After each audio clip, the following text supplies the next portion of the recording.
This is the Amanita muscaria mushroom, also known as the fly agaric. Since the late 1990s, I've been at the forefront of uncovering and publicizing the intriguing connections between the Amanita muscaria mushroom and our modern Christmas customs. It's a fascinating study because the magic of Christmas and these magical mushrooms weave together a tale not often told.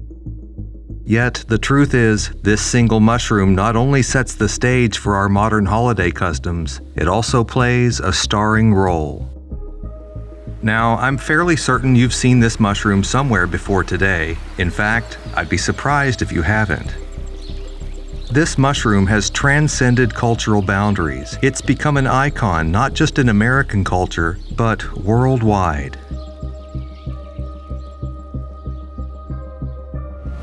In nature, these mushrooms flourish under birch, larch, spruce, cedar, and pine.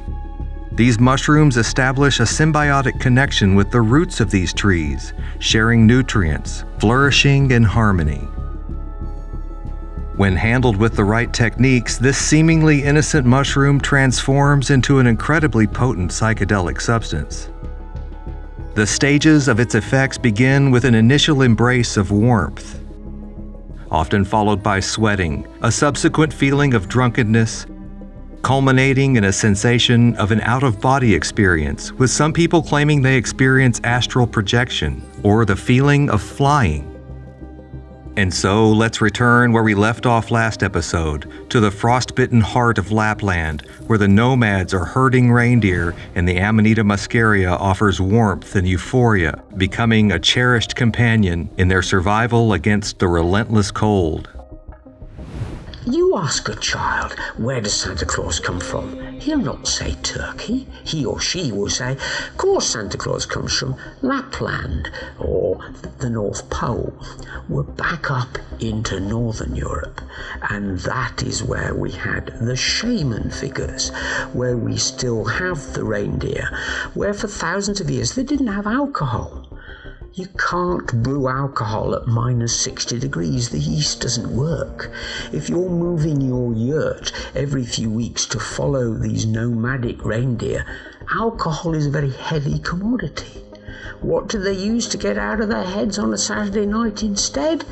The wonderful red and white mushroom, the Amanita, the fly agaric.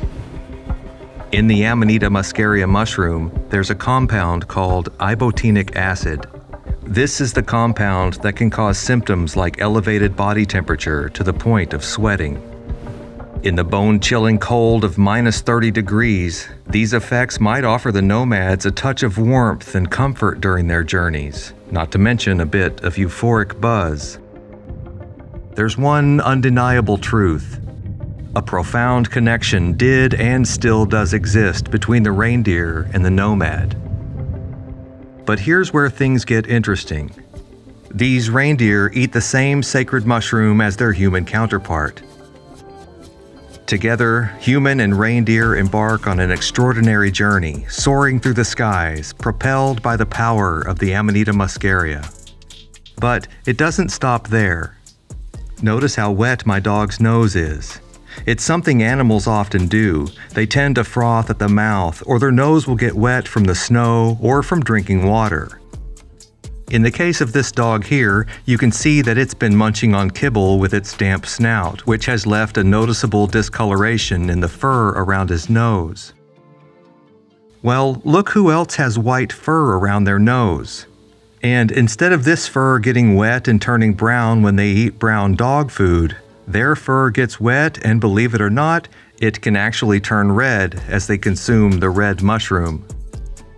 Evidence of this can be observed in the 1988 film The Bear, which utilized real animals to bring its story to life long before the era of CGI. There is one scene where the bear stumbles upon a cluster of the Amanita muscaria mushroom and begins eating them. Bears, like reindeer, are known for eating this mushroom, and in this scene, for a brief moment, you can see the bear's nose stained by the red Amanita muscaria mushroom. And if we can clearly see the red on this bear's nose and dark fur, how much more pronounced would the effect be on the white fur surrounding the reindeer's snout? It would be unmistakable. When the nomad and the reindeer pulling his sleigh are both eating a mushroom known to produce a feeling of flying, well, these are the very things legends are made of.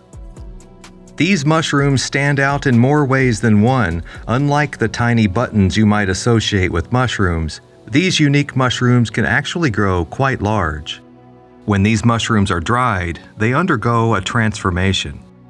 As they dry, they reduce in size and weight simply due to water evaporation.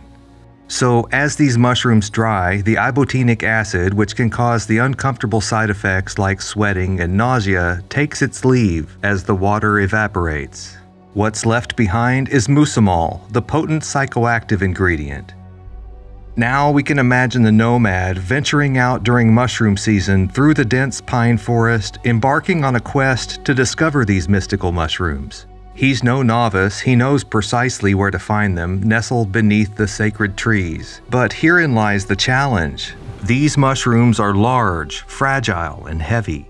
If he packs them all together in a sack, the weight of the larger ones on top threatens to crush the ones beneath, turning them into mush. So what's the solution? To dry them before returning home.